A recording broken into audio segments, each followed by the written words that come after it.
प्रिय मित्रों, अहमदाबाद श्रृंखला के भाग 4 में आपका स्वागत है। आज मैं आपको अहमदाबाद शहर के साबरमती नदी के तट पर स्थित महात्मा गांधी के आश्रम की सैर पर ले चलता हूँ। जो बापू के आश्रम में नहीं गए उन्हें वहाँ जाने की इच्छा होगी। Dear friends, welcome to the latest video of my YouTube channel. Please subscribe, like and share this video. सड़क पर आश्रम के बाहर दिशा निर्देश दिया हुआ है। आश्रम के दीवार पर गांधी आश्रम तथा गांधी स्मारक संग्रहालय लिखा हुआ है। यहाँ प्रवेश के लिए कोई टिकट नहीं है, सिर्फ परिचय पत्र चाहिए रजिस्टर पर लिखने के लिए। इस पट्टिका पर साबरमती आश्रम देश विदेश की विभिन्न भाषाओं में लिखा हुआ है। ऊपर में रूसी भाषा में तथा नीचे चीनी भाषा में साबरमती आश्रम लिखा हुआ है।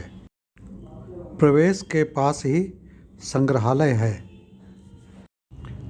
हरियाली के मध्य में संग्रहालय का एक मंजिला भवन। बाहर में बैठे हुए गांधी जी की मूर्ति है। संग्रहालय देखने का शुरुआत यहाँ से करना है। काठियावाड़, गुजरात में बापू का घर।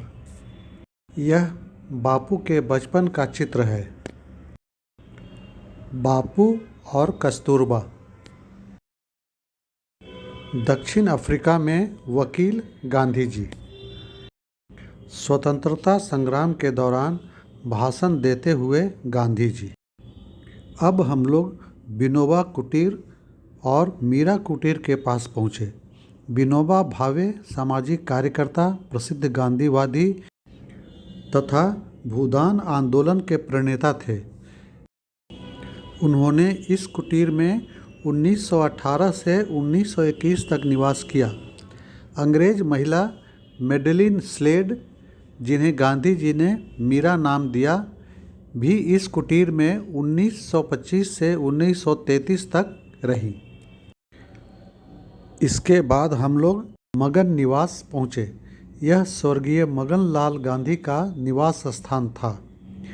ये सत्याग्रह आश्रम के प्राण थे। सन 1928 में इनकी मृत्यु हुई। शोक प्रकट करते हुए गांधी जी ने कहा, उनकी मृत्यु ने मुझे विधवा बना दिया है। यह मगन निवास का पीछे का दृश्य और पास में एक मंदिर। अब हम लोग नंदिनी अतिथि गृह पहुँचे। आनंददायक प्राकृतिक सुंदरता के बीच स्थित इस अतिथि गृह का नाम नंदिनी रखा गया। बापू के अनेक सहयोगियों ने इस अतिथि गृह में निवास किया था। नंदिनी अतिथि गृह के पास ही पुस्तक बिक्री केंद्र तथा खादी बिक्री केंद्र है। यह वस्त्र विद्यालय है, जहां 1911 से 1933 तक भारत के विभिन्न प्रांतों से आए सैकड़ों विद्यार्थियों को खादी वस्त्र तैयार करने का प्रशिक्षण दिया जाता था। अब मैं आपको उस कुटिया के पास ले चलता हूं, जिसका आपको बेसब्री से इंतज़ार था और जहां बरसों तक महात्मा गांधी तथा कस्तूरबा ने निवास किया। यही वह जगह है जहां से 1930 में जग प्रसिद्ध दांडी यात्रा आरंभ हुई थी। इस कुटिया का नाम हृदय कुंज है। यह हृदय कुंज का एक वीडियो है। अहिंसा और शांति का प्रतीक यह है बापू की कुटिया, जहां से बापू ने भारत के स्वाधीनता आंदोलन का नेतृत्व किया। यह बापू के कुटिया का बरामदा है। यह कस्तूरबा का कमरा है। यह रसोई घर है, जिसमें खाना बनाने का सामान रखा हुआ है। साथ में बापू का खड़ाऊ भी रखा हुआ है। यह मेहमानों का कमरा है। अब हम लोग गांधी जी के कमरे के पास हैं। यह गांधी जी के बैठने का स्थान है। साथ में चरखा तथा लिखने के लिए छोटा टेबल रखा हुआ है। गांधी जी के कमरे का एक छोटा वीडियो है। उनके बैठने का स्थान, चरखा तथा लिखने के लिए छोटा टेबल, लकड़ियों से बना ऊपर का छत। गांधी जी के सत्याग्रह के सिद्धांतों को समाविष्ट करने वाला विनोबा भावे का बनाया हुआ जीवन चक्र। आश्रम की कार्यकर्ता यहाँ पर चरखा चलाना सिखा रही हैं।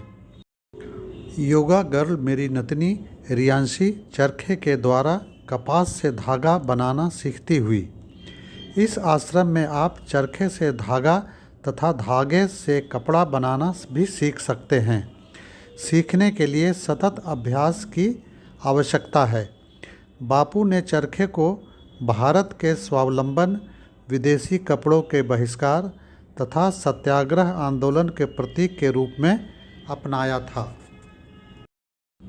इस तरह मेरी बापू के साबरमती आश्रम की यात्रा समाप्त होती है, लेकिन आप मुझे फॉलो करते रहिए। अगली वीडियो में मैं आपको 500 वर्ष पुराने ऐसे कुआं की सैर पर ले चलूँगा जिसमें पानी तक जाने के लिए 100 सीढ़ियाँ हैं तथा दीवार और खंभे सुंदर कलाकृतियों से भरी हुई हैं। हमेशा की तरह स्वस्थ रहिए और मुस्कुराते रहिए। धन्यवाद।